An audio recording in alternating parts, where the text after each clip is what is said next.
दोस्तों स्वागत है एक बार फिर से देश और दुनिया की तमाम बड़ी खबरों में। यदि आपने अभी तक हमारे चैनल को सब्सक्राइब नहीं किया है तो कृपया चैनल को लाल बटन दबाकर सब्सक्राइब करें और घंटी बटन भी दबा दें। पहली बड़ी खबर है, संजय राउत ने बीजेपी पर बोला बड़ा हमला, बोले सर्जिकल स्ट्राइक और गोधरा जैसा कांड कर सकती है बीजेपी। दरअसल शिवसेना यूबीटी के सांसद संजय राउत ने बीजेपी पर बड़ा हमला बोला है। संजय राउत ने कहा कि बीजेपी चुनाव जीतने के लिए कुछ भी कर सकती है। उन्होंने दावा किया है कि बीजेपी सर्जिकल स्ट्राइक और गोधरा जैसा कांड कर सकती है। संजय राउत ने समाचार एजेंसी एएनआई से कहा कि लोगों के मन में यह डर है कि जो राजनीतिक दल चुनाव जीतने के लिए सर्जिकल स्ट्राइक का ड्रामा कर सकता है, जिस पार्टी और उनके प्रधानमंत्री पर पुलवामा जैसा घिनौना काम करने का आरोप है। जम्मू कश्मीर के पूर्व राज्यपाल सत्यपाल मलिक ये बोलते हैं कि पुलवामा हुआ नहीं बल्कि किया गया है। वो पार्टी चुनाव जीतने के लिए कुछ भी कर सकती है। संजय राउत ने दावा किया है कि बीजेपी सर्जिकल स्ट्राइक और गोधरा जैसा कांड कर सकती है।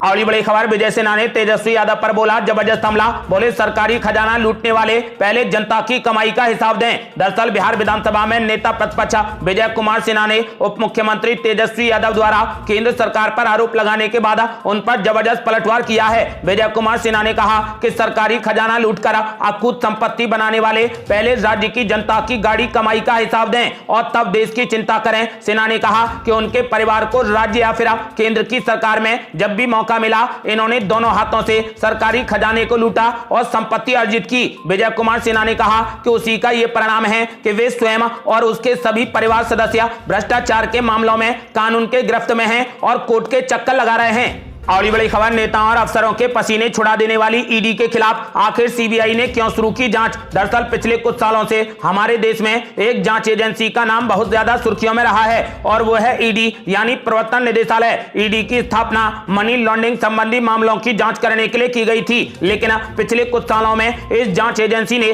कई नेताओं और अफसरों के पसीने छुड़ा दिए हैं। अब खबर आ रही है कि दिल्ली शराब घोटाले में चल रही जांच के सिलसिले में सीबीआई ने ईडी के ही एक वरिष्ठ अधिकारी कई लोगों के खिलाफ केस दर्ज कर लिया है। दरअसल बीते सोमवार यानी 28 अगस्त को सीबीआई ने दिल्ली शराब घोटाले में चल रही जांच के सिलसिले में प्रवर्तन निदेशालय के एक वरिष्ठ अधिकारी को गिरफ्तार कर लिया। आरोप है कि प्रवर्तन निदेशालय यानी ईडी के असिस्टेंट डायरेक्टर पवन खत्री ने दिल्ली शराब घोटाले के मामले में आरोपी व्यवसायी अमनदीप सिंह ढिल्ली से 5 करोड़ रुपए की रिश्वत ली थी। सीबीआई की यह कार्रवाई ईडी की ही एक शिकायत पर शुरू की गई है। अगली बड़ी खबर, मायावती, चौटाला और सुखबीर सिंह बादल समेत 5 नेताओं के इंडिया गठबंधन में शामिल होने की संभावना। दरअसल लोकसभा चुनाव 2024 में भारतीय जनता पार्टी को मजबूत टक्कर देने के लिए इंडिया गठबंधन लगातार अपना कुनबा बढ़ाता जा रहा है। मुंबई मीटिंग के बाद 5 दलों को साथ लाने का दावा किया जा रहा है। इन 5 दलों के जरिए यूपी, महाराष्ट्र, पंजाब, असम और हरियाणा का समीकरण दुरुस्त करने की तैयारी है। मायावती की पार्टी बीएसपी, बादल की पार्टी अकाली दल, चौटाला की पार्टी इनेलो, अजमल की पार्टी यूडीएफ और राजू सेठी की पार्टी शेतकारी संगठन के इंडिया गठबंधन में आने की अटकलें हैं। नीतीश कुमार और कांग्रेस हाईकमान इन दलों को जोड़ने की कवायद में जुटे हुए हैं। सूत्रों के मुताबिक इन 5 में से 3 दलों से शुरुआती स्तर पर बातचीत भी हो चुकी है। इंडिया गठबंधन की बैठक में इनके प्रस्ताव भी रखे जाएंगे। इन 5 दलों का लोकसभा की 50 सीटों पर सीधा असर है। 50 में से अधिकांश सीटें अभी बीजेपी के पास हैं। आपको बता दें कि ऐसा माना जा रहा है कि इंडिया गठबंधन की तीसरी बैठक के बाद इन 5 दलों को इंडिया गठबंधन में शामिल किया जाएगा।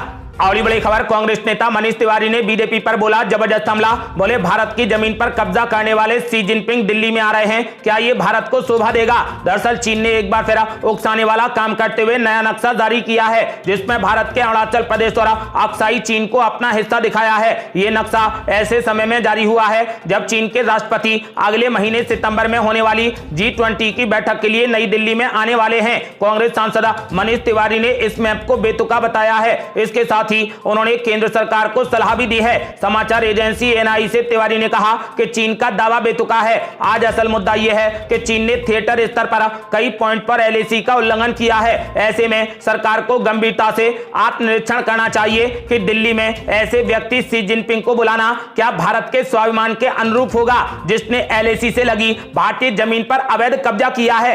अगली बड़ी खबर, राखी पर महिलाओं को मिले फ्री मेट्रो यात्रा की सुविधा, सांसद प्रवेश वर्मा ने डीएमआरसी को भेजा प्रस्ताव। दरअसल रक्षाबंधन और आने वाले जन्माष्टमी के त्योहार को देखते हुए पश्चिमी दिल्ली के सांसद प्रवेश वर्मा ने दिल्ली मेट्रो रेल कॉर्पोरेशन यानी डीएमआरसी को पत्र लिखा है। उन्होंने अपने पत्र के जरिए महिलाओं के लिए कुछ सुविधा उपलब्ध कराने का आग्रह किया है। राखी को लेकर सांसद प्रवेश वर्मा ने जहां डीएमआरसी से महिलाओं को फ्री मेट्रो यात्रा की सुविधा देने की बात कही है, तो वहीं जन्माष्टमी के मौके पर देर रात 1 बजे तक मेट्रो चलाए जाने का भी आग्रह किया है।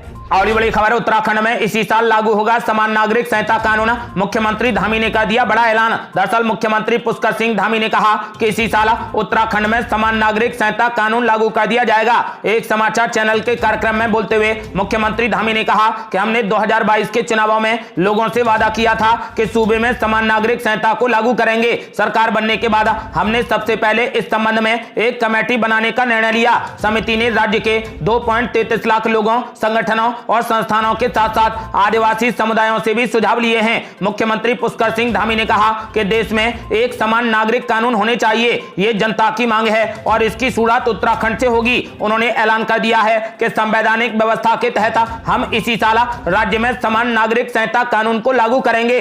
और बड़ी खबर, नीतीश कुमार के प्रधानमंत्री बनने को लेकर जीतनराम मांझी ने कर दिया बड़ा खुलासा। बोले मुख्यमंत्री नीतीश कुमार के नाम भी हाँ हैं। दरअसल लोकसभा चुनाव 2024 में एनडीए के खिलाफ लड़ाई के लिए इंडिया गठबंधन की मुंबई में तीसरी बैठक होने जा रही है। इधर बिहार के मुख्यमंत्री नीतीश कुमार बार बार यही कह रहे हैं कि उनकी कोई भी इच्छा नहीं है। वो यही चाहते हैं कि सारे विपक्षी दल एकजुट होकर मजबूती से चुनाव लड़ें। मुख्यमंत्री नीतीश कुमार के इन्हीं बयानों को लेकर अब बिहार के पूर्व मुख्यमंत्री जीतनराम मांझी ने सवाल उठाए हैं। जीतनराम मांझी ने कहा कि कमल बरसेगा और पानी भीगेगा, क्या यह संभव है? इसी प्रकार नीतीश कुमार कहते हैं कि हम महत्वाकांक्षी नहीं हैं, ये उनकी नाम भी हाँ है। और बड़ी खबर, जातीय जनगणना पर बीजेपी पर जमकर भड़के लालू प्रसाद यादव। बोले बीजेपी और आरएसएस दोनों नहीं चाहते कि जातीय गणना हो। दरअसल जाति आधारित गणना को लेकर गृह मंत्रालय की तरफ से सुप्रीम कोर्ट में हल्फनामा दायर किया गया है। केंद्र सरकार ने कहा कि संविधान के तहत जनगणना केंद्र सूची का विषय है। सुप्रीम कोर्ट ने सॉलिसिटर जनरल तुषार मेहता की ओर से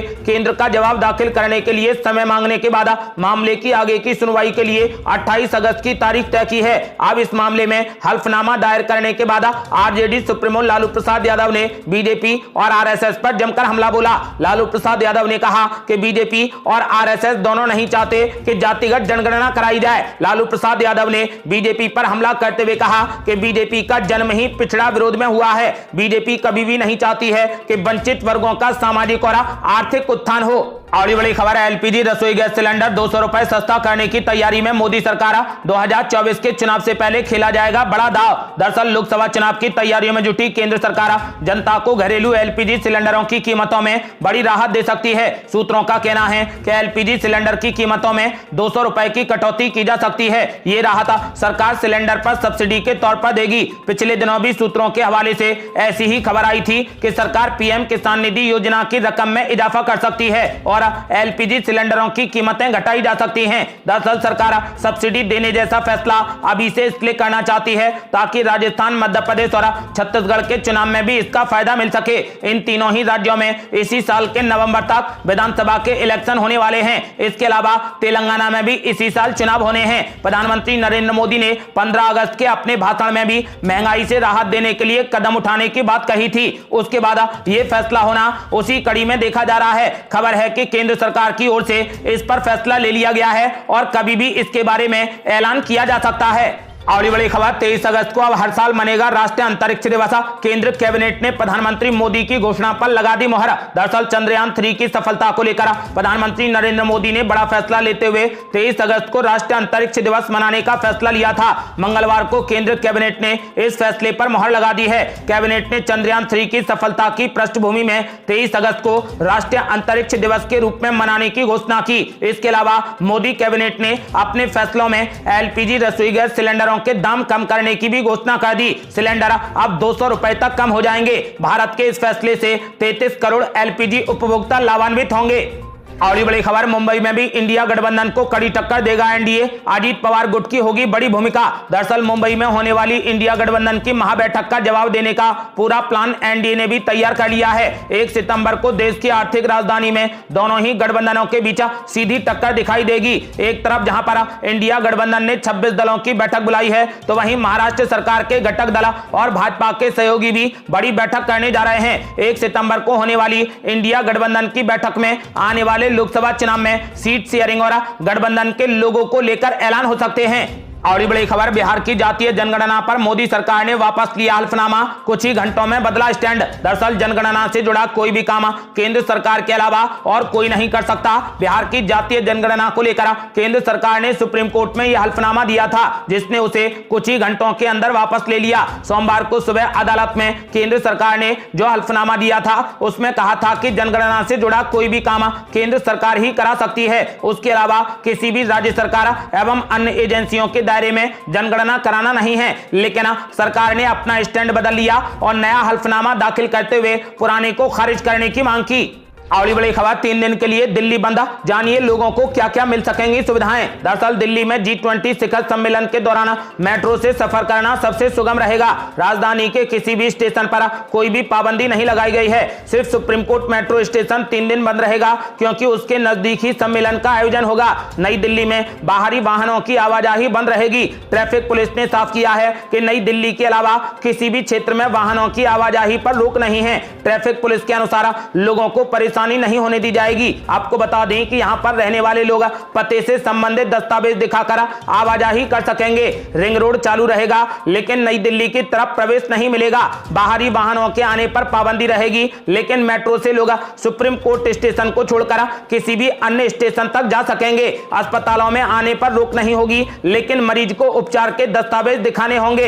एम्बुलेंस पर कोई भी रोक नहीं है। नई दिल्ली में रहने वाले लोगों की आवाजाही पर रोक नहीं होगी, लेकिन उन्हें पते से संबंधित दस्तावेज दिखाने होंगे। खाने पीने का सामान, फल, सब्जी, दूध और दवाई आदि लेकर आने वाले वाहनों को नहीं रोका जाएगा। नई दिल्ली के अस्पतालों एवं मेहमानों के ठहरने वाले होटलों के कर्मचारियों तथा आवश्यक कार्यों में लगे कर्मियों के दस्तावेज देखकर प्रवेश मिल जाएगा। डीटीसी क्लस्टर और निजी बस एवं भारी वाहनों का प्रवेश पूरे तरीके से प्रतिबंधित रहेगा। ये थी अब तक की बेहद बड़ी खबरें। रोजाना की ताजा खबरों को जानने और हमसे जुड़ने के लिए चैनल को लाल बटन दबाकर सब्सक्राइब करें और घंटी बटन भी दबा दें। जल्दी मिलते हैं बड़ी अपडेट के साथ, तब तक के लिए जय हिंद, जय भारत।